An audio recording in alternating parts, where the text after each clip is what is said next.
Hello friends, आज हम बात करने जा रहे हैं फीमेल हेयर लॉस के बारे में।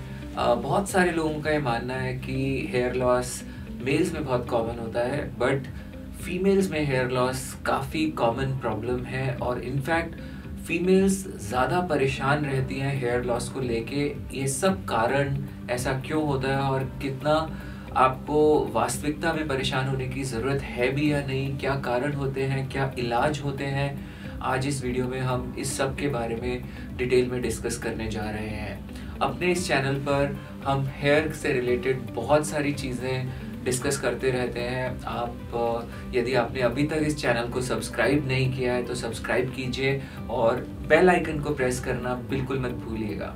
आप मुझे इंस्टाग्राम और ट्विटर पर भी फॉलो कर सकते हैं। तो फीमेल्स में हेयर लॉस काफ़ी कॉमन होता है और मेरे पास जितने पेशेंट्स आते हैं उसमें एक अच्छा खासा प्रतिशत फीमेल पेशेंट्स का भी होता है।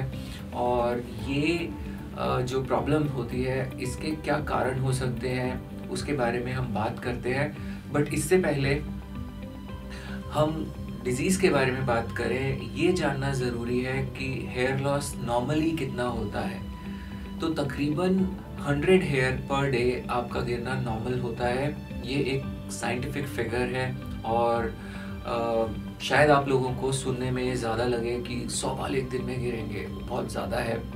तो ये ऐसा होता है। बहुत सारे मिनिचराइज्ड हेयर होते हैं, थिन हेयर होते हैं जो बहुत ज़्यादा विजिबल नहीं होते, वो हेयर भी गिरते हैं आपके।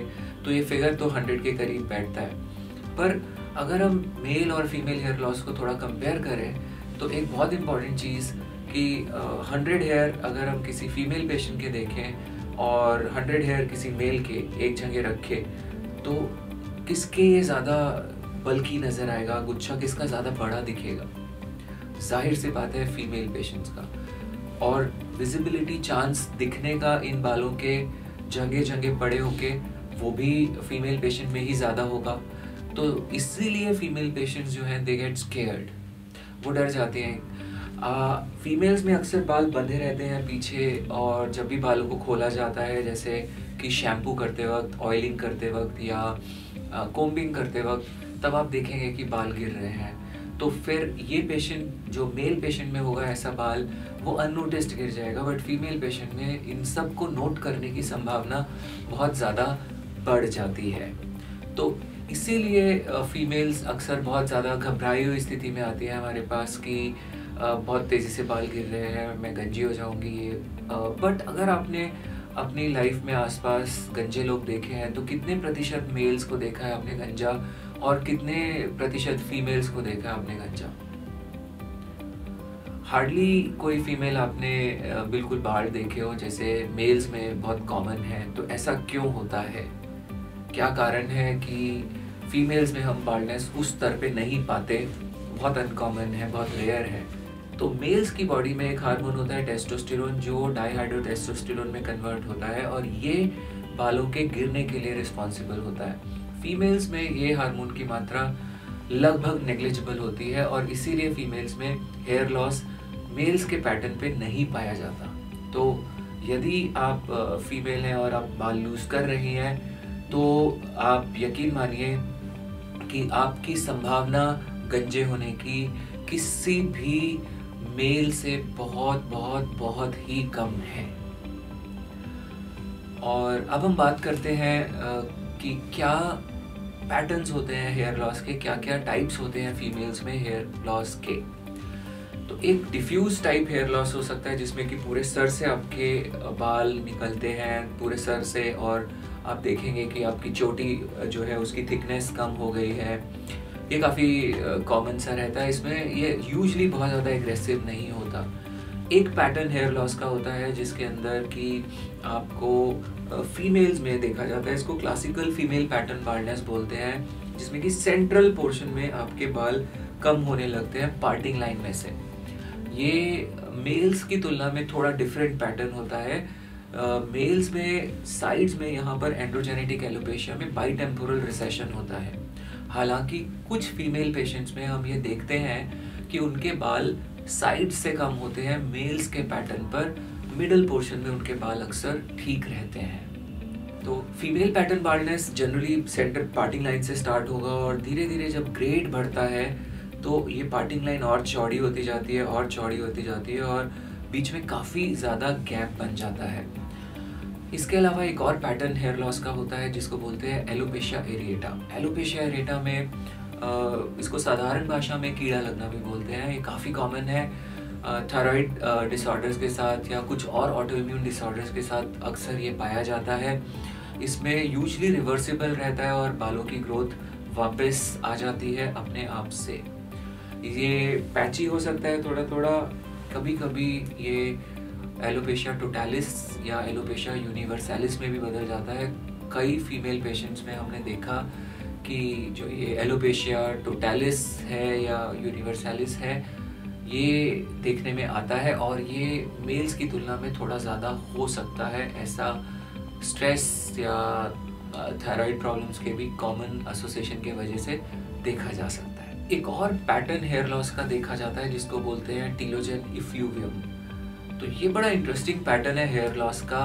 आपके बाल जब आप बीमार होंगे, फिजिकली आप बीमार हैं, कुछ आपको टाइफाइड या डेंगू या ऐसा कोई इन्फेक्शन हो गया है या कि आपको कोई बहुत स्ट्रेसफुल पीरियड रहा है, तो उसके बाद, और ये प्रेगनेंसी के बाद भी देखा जाता है, जब प्रेगनेंसी में बाल नहीं गिरते हैं और वो बाल सारे के सारे मतलब बहुत सारे बाल आपके फॉलिंग फेज में, टीलोजन फेज में एंटर कर जाते हैं डिलीवरी के बाद, तो ये यूजली 3 मंथ्स के बाद देखा जाता है जब आपको इस तरीके की कोई भी प्रॉब्लम होती है। तो बहुत लोग बोलते हैं, आते हैं कि डॉक्टर साहब जब हमें टाइफाइड हुआ था उस समय तो हमारे बाल बिल्कुल ठीक थे, बिल्कुल नहीं गिरे, ये अब अचानक से अब क्यों गिरने लगे? उस समय जब आपको टाइफाइड हुआ उस समय आपके बाल टीलोजन फेज में एंटर कर गए और अब 3 मंथ्स के बाद वो बाल गिर रहे हैं, जो कि बहुत हद तक नॉर्मल है। हम दवा भी करेंगे तो भी हम जो बाल टीलोजन फेज में एंटर कर चुके हैं उनको झड़ने से नहीं रोक सकते, ये बाल गिरेंगे। तो बात करते हैं कारणों की। क्या कारण होते हैं हेयर लॉस के फीमेल पेशेंट्स के अंदर? तो जो सबसे पहले कारण, सबसे इम्पॉर्टेंट कारण है वो है न्यूट्रिशनल डेफिशिएंसी। अक्सर फीमेल पेशेंट्स में देखने में आता है कि आयरन डेफिशिएंसी एनीमिया इंडिया जैसी कंट्री में काफ़ी कॉमन है। ये इसके कई कारण हो सकते हैं। फीमेल्स में पीरियड्स में ब्लीडिंग के दौरान भी ब्लड लॉस होता है और अगर डाइट वगैरह अच्छा ना रखा जाए तो ये काफ़ी कॉमन रीज़न बन सकता है। कुछ वाइटामिन्स की डेफिशिएंसी जैसे कि biotin, vitamin D, vitamin D की डेफिशिएंसी भी काफ़ी कॉमन कारण है हेयर लॉस का। बहुत अंडररेटेड कारण है ये हेयर लॉस का। हम इस पे एक सेपरेट अलग से वीडियो भी बनाएंगे जिसमें कि इसको डिटेल में डिस्कस करेंगे। आजकल मेरी प्रैक्टिस में मैं देखता हूँ कि बहुत सारे लोगों में ये कमी पाई जाती है और विटामिन डी को रिस्टोर करने पे लेवल्स आपके काफ़ी बेहतर हो जाता है। तो जो बहुत अच्छा, सबसे अच्छा सोर्स है विटामिन डी का वो तो सनलाइट है। आजकल आउटडोर एक्टिविटीज़, स्पोर्ट्स बहुत कम हो गए हैं और लोग अपने घरों में रहते हैं ज़्यादातर, घर से ऑफिस, ऑफिस से घर और बीच का समय फ़ोन। तो ये आपके बाल गिरने के लिए विटामिन डी डेफिशिएंसी भी कारण बन सकती है।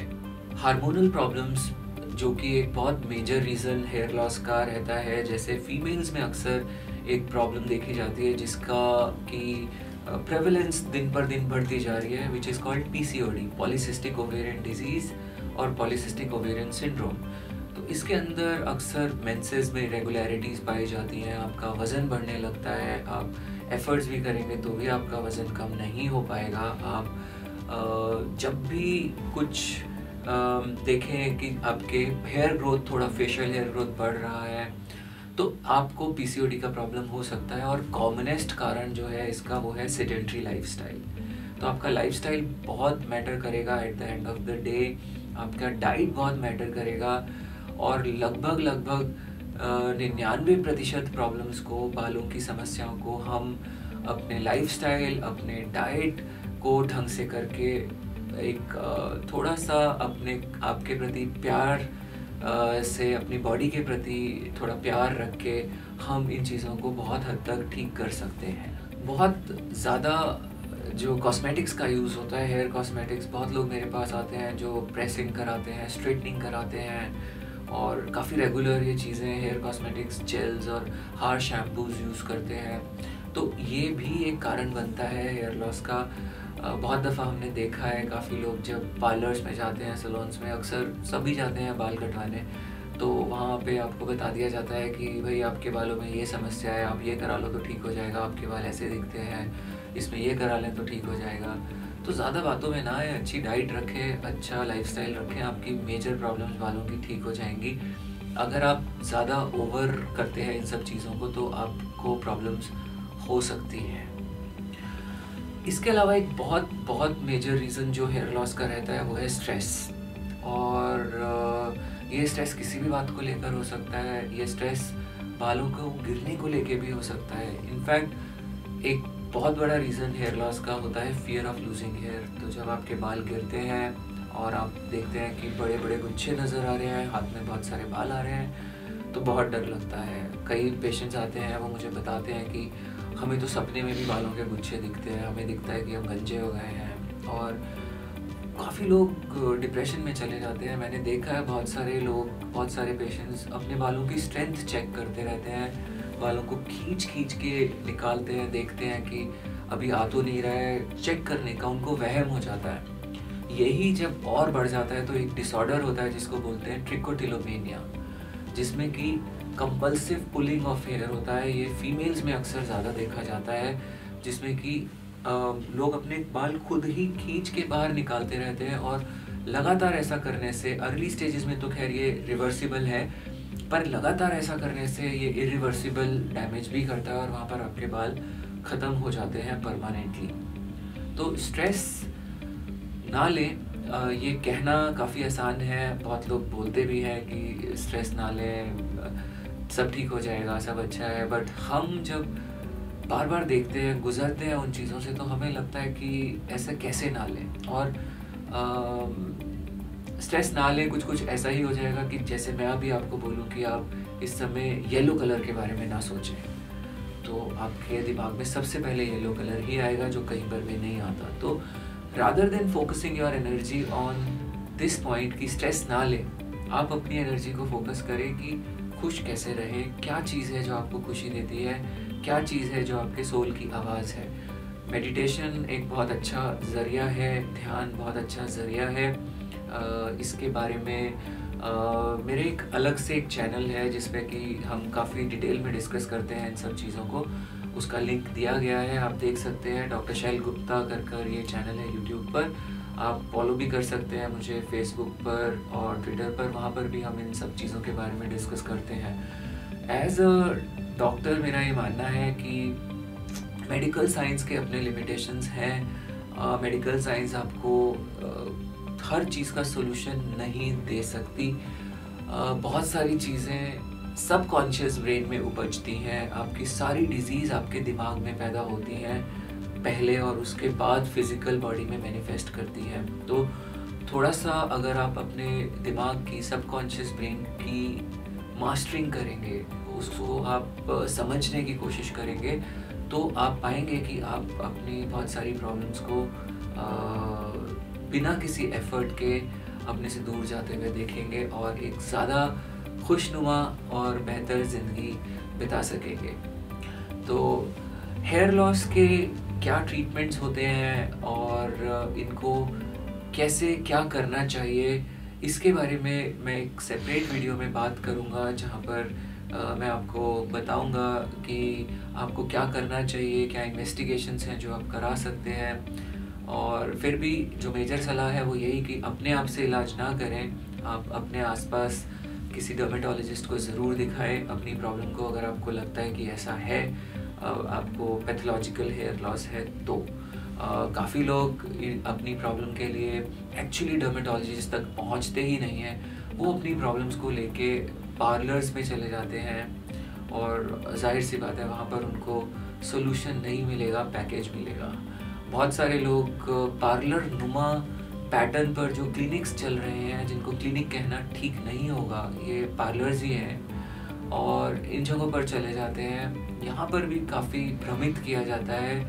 आप कभी भी टीवी पर, अखबार में ऐसे एडवर्टीजमेंट देख के अपने इलाजों को, डॉक्टर को या क्लिनिक को चूज़ ना करें। आप किसी अच्छे क्वालिफाइड डर्मेटोलॉजिस्ट को दिखाएं, जो कि बेसिक रिक्वायरमेंट है आपकी, वहीं आपको सही सलाह मिलेगी। इस तरीके के जो चेन क्लिनिक्स और पार्लर्स होते हैं, यहाँ पर आपको सिर्फ और सिर्फ चीज़ें, प्रोडक्ट्स और सर्विसेज बेची जाएंगी। बहुत दफ़ा आपकी थोड़ा जो एंजाइटी होती है, जो आपका डर होता है, नर्वसनेस होती है, उसका फ़ायदा उठाया जाता है। तो कॉन्फिडेंस रखिए अपने आप पर और अच्छे से बढ़िया से डाइट लें। लाइफस्टाइल टिप्स भी मैं आपको दूंगा कुछ अपने सब्सिक्वेंट वीडियोस में, जिनको आप फॉलो करेंगे तो आपको ज़रूर काफ़ी फ़ायदा होगा। और उम्मीद करता हूँ इस वीडियो से आपको एक अच्छी जानकारी मिली होगी। यदि आपको ये वीडियो पसंद आया हो तो ज़रूर लाइक करिए और शेयर करिए अपने फ्रेंड से जिनको कि इसकी ज़रूरत हो। हमें अच्छा लगेगा यदि आप ये सब करेंगे तो, और हमें हौसला मिलेगा और चीज़ें आप तक बनाने का। हमारे वीडियो को देखने के लिए तहे दिल से शुक्रिया। यदि आपने अभी तक इस चैनल को सब्सक्राइब नहीं किया है तो प्लीज़ सब्सक्राइब कीजिए और बेल आइकन को प्रेस करना बिल्कुल मत भूलिएगा, ताकि आपको बिल्कुल सटीक और सही जानकारी जो कि इस चैनल पर मिलती है आप तक सीधी सीधी पहुँचे। और आप मुझे फॉलो कर सकते हैं फेसबुक पर, ट्विटर पर, और वो लोग जो अपने लाइफ चेंजेस लाना चाहते हैं वो मेरे दूसरे चैनल पे ज़रूर जाएं, डॉक्टर शैल गुप्ता, और उसमें बहुत सारी इन्फॉर्मेशन आपको मेडिटेशन, ध्यान, लाइफस्टाइल के बारे में मिलेगी। Thank you, love yourself, stay blessed.